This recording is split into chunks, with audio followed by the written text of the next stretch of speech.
বানাইতে গেছিলাম কারিনা কাপুরকে আর হয়ে গেছে জরিনা খাতুন। কি কিছুই বুঝতে পারছেন না তো, তাই না? বুঝবেন কিভাবে? আপনারা তো পুরো ভিডিওটাই দেখেননি। আসসালামু আলাইকুম, আশা করি সবাই অনেক বেশি ভালো আছেন। এই তো আজকে আমের আচার দেব, এই জন্য আমি একদম কচি কচি আম নিয়ে বসে পড়েছি। সবগুলো আমের আমি খোসা ছাড়িয়ে নিয়েছি, তারপরে কিন্তু খুব সুন্দরভাবে ধুয়ে নিয়েছি। এরপরে আমের গাটা ভালোভাবে টিস্যু দিয়ে মুছে নেব, যেন আমের গায়ে একটুও পানি লেগে না থাকে। আজকে বানানো হবে টক ঝাল মিষ্টি আমের আচার, আর আচার মানেই তো টক ঝাল মিষ্টির কম্বিনেশনটা থাকবে। এই তো আমগুলো আমি গোল গোল করে কেটে নিয়েছি, আর এখন আমের ভিতরে যে আটি থাকে বা বিচি থাকে সেটা এখন আমি ফেলে দেব। এই তো আমের বিচি সব ছাড়ানো হয়ে গেছে। এই তো আচার বানাতে লাগবে এখন ভিনেগার। তো এই ছোট্ট বাটির এক বাটি ভিনেগার আমি আমের মধ্যে দিয়ে দিলাম। এরপরে দিয়ে দিচ্ছি স্বাদ মতো চিনি, আর দিচ্ছি সামান্য পরিমাণে লবণ। আচারে লবণের পরিমাণ একটু কমই দিতে হয়। এখন সবকিছু একসাথে ভালোভাবে মিশিয়ে নেব। ভিনেগার, চিনি আর লবণ সবগুলো একসাথে ভালোভাবে মিশিয়ে নেব, যেন সবগুলো আমের গায়ে লেগে যায়। আমার সবগুলো একসাথে ভালোভাবে মিশানো হয়ে গেছে। এখন আমি এটা ঢাকনা দিয়ে রেখে দেব,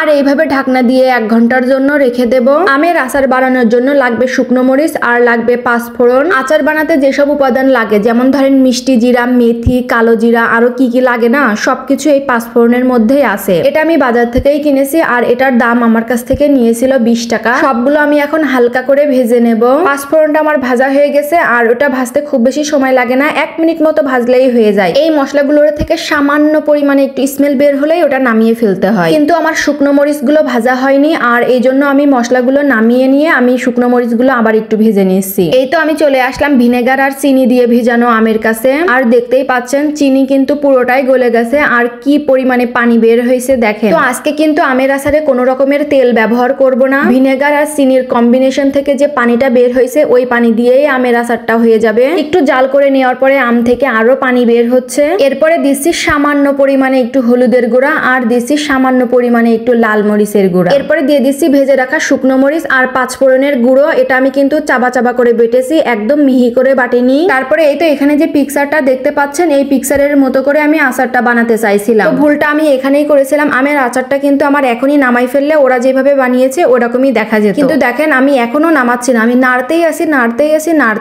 তো আমের আচারের প্রসেসটা যেভাবে ওরা বানিয়েছে আমিও কিন্তু ওইভাবেই বানিয়েছি। আসলে আমারও ওদের মতোই হতো, কিন্তু ভুলটা আমিই করেছি। তো যাই হোক, আমের আচারটা ওদের মতো বানাতে হলে আমার আরো অনেক আগেই নামিয়ে নেওয়া উচিত ছিল, কিন্তু আমার এখানেই ভুল হয়ে গেছে। আমগুলো আমি অনেকক্ষণ ধরে জাল করে ফেলেছি, যার কারণে আমগুলো একদম ঘুটা ঘুটা হয়ে গেছে। তো যাই হোক, দেখতে হয়তো ওদের মতো হয়নি, কিন্তু খেতে কিন্তু মাশাআল্লাহ অনেক বেশি টেস্টি হয়েছিল। তো যাই হোক, আমের মধ্যে ভিনেগার দেওয়ার কারণে এটা রোদে দেওয়ার কোনো ঝামেলা নেই, এমনিতেই ঘরের ভিতরে অনেক দিন পর্যন্ত ভালো থাকবে। আজকের ভিডিওটি এই পর্যন্তই ছিল। আশা করি সবাই ভালো থাকবেন, সুস্থ থাকবেন। আল্লাহ হাফেজ।